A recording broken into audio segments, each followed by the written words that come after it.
Hi friends, welcome back to my channel. ഇന്ന് നമ്മൾ തയ്യാറാക്കാൻ പോകുന്നത് പച്ചമാങ്ങ കറിയാണ് കേട്ടോ.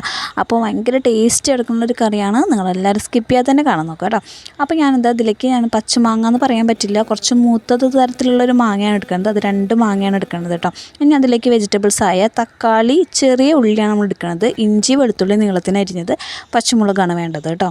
ഇനി നമ്മുടെ പാൻ നന്നായിട്ട് ചൂടായതിന് ശേഷം കുറച്ച് വെളിച്ചെണ്ണ ഒഴിച്ച് കൊടുക്കാം. വെളിച്ചെണ്ണയിലേക്ക് ഇനി ചേർക്കേണ്ട ഐറ്റം എന്ന് പറയുന്നത് ഉലുവയാണ് കേട്ടോ. ഉലുവ ഈ ഒരു അളവിനുള്ളത് ഒരു ചെറിയൊരു എമൗണ്ട് എടുത്തിട്ട് നമുക്കിതിലേക്ക് വെളിച്ചെണ്ണ ചൂടായിലേക്ക് ഇട്ട് കൊടുക്കാം കേട്ടോ. അതിലേക്ക് നമ്മുടെ വെജിറ്റബിൾസായ ചെറിയ ഉള്ളിയാണ് എടുക്കേണ്ടത് കേട്ടോ. സവാള എല്ലാം എടുത്തിട്ടുള്ളത്, ചെറിയ ഉള്ളി ചേർത്ത് കൊടുക്കാം. അതിലേക്ക് പിന്നെ തക്കാളി അരിഞ്ഞ് വെച്ചതെടുക്കാം കേട്ടോ. ഒരു തക്കാളിയാണ് നമ്മൾ എടുത്തിട്ടുള്ളത്. ആവശ്യാനുസരണം പച്ചമുളക് അരിഞ്ഞത്, ഇപ്പോൾ 3 പച്ചമുളകാണ് നമ്മളിതിലേക്ക് എടുത്തിട്ടുള്ളത്. പച്ചമുളകും ചേർത്ത് കൊടുത്തിട്ട് ഇഞ്ചിയും വെളുത്തുള്ളിയും നീളത്തിന് അരിഞ്ഞത് ചേർത്ത് കൊടുത്തിട്ട് നന്നായിട്ട് വഴറ്റിയെടുക്കാം. നന്നായിട്ട് വഴണ്ടി വരാനായിട്ട് നമുക്ക് കുറച്ച് ഉപ്പ് ചേർത്ത് കഴിഞ്ഞാൽ പെട്ടെന്ന് വഴണ്ടി വരും കേട്ടോ. അതിലേക്ക് നമ്മൾ പൊടികളായ മുളക് പൊടി, മല്ലിപ്പൊടി, മഞ്ഞൾപ്പൊടി ആണ് എടുത്തിരിക്കുന്നത്. എല്ലാം 1 സ്പൂൺ അളവിലാണ് എടുത്തിരിക്കുന്നത്. ആ പൊടിയെല്ലാം നമുക്കിതിലേക്ക് ചേർത്തതിന് ശേഷം ആവശ്യാനുസരണം ഉപ്പ് ചേർത്തിട്ട് ഇളക്കി കൊടുക്കാം കേട്ടോ.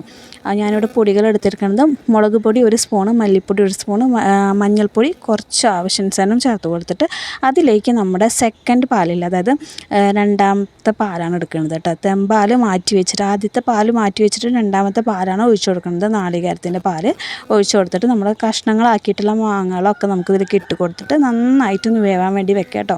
അതായത് നമ്മുടെ ഈ മാങ്ങയിലേക്ക് എരിവും പുളിയും ഒക്കെ തട്ടിയിട്ടിരിക്കണം, നല്ല ടേസ്റ്റ് കൊടുക്കാനായിട്ട് കഴിക്കാൻ വേണ്ടിയിട്ടാണ് കേട്ടോ. അപ്പോൾ നമ്മുടെ ഈ പാകത്തിനായിട്ടുണ്ടാകും നമ്മുടെ ഈ കറി എന്ന് പറയുമ്പോൾ ഈ ഒരു ലെവലായിട്ടുണ്ടാകും. നമ്മൾ മാങ്ങയൊക്കെ വെന്ത് കഴിഞ്ഞാൽ ഈ ഒരു ലെവലായിട്ട് വരും കേട്ടോ. അപ്പോൾ ഇനി നമുക്ക് വേണ്ടത് നമ്മുടെ ആദ്യത്തെ പാലെടുത്ത് വെച്ചിട്ടുണ്ടാവുമല്ലോ, ആ ഒരു പാൽ നമുക്കിതിലേക്ക് ചേർത്ത് കൊടുക്കാം. ആ ചേർത്ത് കൊടുത്തിട്ട് നന്നായിട്ടൊന്ന് ഇളക്കി കൊടുക്കാം കേട്ടോ. ഇങ്ങനെ ചേർത്ത് കൊടുത്താൽ തന്നെ ഭയങ്കര ടേസ്റ്റാണ് ഈ കറി എന്ന് പറയുന്നത്. മീനില്ലെങ്കിൽ നമുക്ക് മീൻ കറിയുടെ ടേസ്റ്റിൽ തന്നെ നമുക്ക് ഈ ഒരു കറി കേട്ടോ നല്ല ടേസ്റ്റാണ്. നിങ്ങളെല്ലാവരും ട്രൈ ചെയ്യാൻ നോക്കാൻ മറക്കരുത് കേട്ടോ. അപ്പോൾ നമ്മുടെ തെമ്പാൽ ഒഴിച്ചു കൊടുത്തതിന് ശേഷം നമുക്ക് നന്നായിട്ടൊന്ന് ഇളക്കി കൊടുക്കാം. അങ്ങനെ ഒരു പതിയെ മെല്ലെ ഇങ്ങനെ ഇളക്കി കൊടുത്തിട്ട് നന്നായിട്ട് തിള വരാൻ വേണ്ടി വെയിറ്റ് ചെയ്യാം. നല്ലോണം തിളച്ച് പൊന്തരുത്, ഒന്ന് ജസ്റ്റ് ഒന്ന് തിള വന്നാൽ മതി. അതായത് ഈ ഒരു പരുവത്തിൽ ഒന്ന് തിളച്ച് വരുന്നു കഴിഞ്ഞാൽ നമുക്ക് സ്റ്റവ് ഓഫ് ആക്കാം കേട്ടോ. അതിലേക്ക് നമുക്ക് ഇനി ഇതൊന്ന് കാച്ചിയെടുക്കണം. അതിന് വേണ്ടി നമുക്ക് ഒരു പാനിലേക്ക് ആവശ്യാനുസരണം വെളിച്ചെണ്ണ ഒഴിച്ചു കൊടുത്തതിന് ശേഷം നമുക്കതിലേക്ക് ചെറിയ ഉള്ളി ചേർത്ത് കൊടുത്തിട്ട് നന്നായിട്ട് നമുക്കൊന്ന് കറി ഒന്ന് തൂമിച്ചെടുക്കാൻ വേണ്ടിയിട്ടാണ് കേട്ടോ. അതിലേക്ക് കറിവേപ്പില ഉണ്ടെങ്കിൽ ചേർത്ത് കൊടുത്തിട്ട് നമ്മുടെ കറി ഇവിടെ തൂമിച്ചെടുത്തു. ഭയങ്കര ടേസ്റ്റിയാണ്. അപ്പോൾ നിങ്ങളെല്ലാവരും വീട്ടിൽ ട്രൈ ചെയ്ത് നോക്കാൻ മറക്കരുത് കേട്ടോ.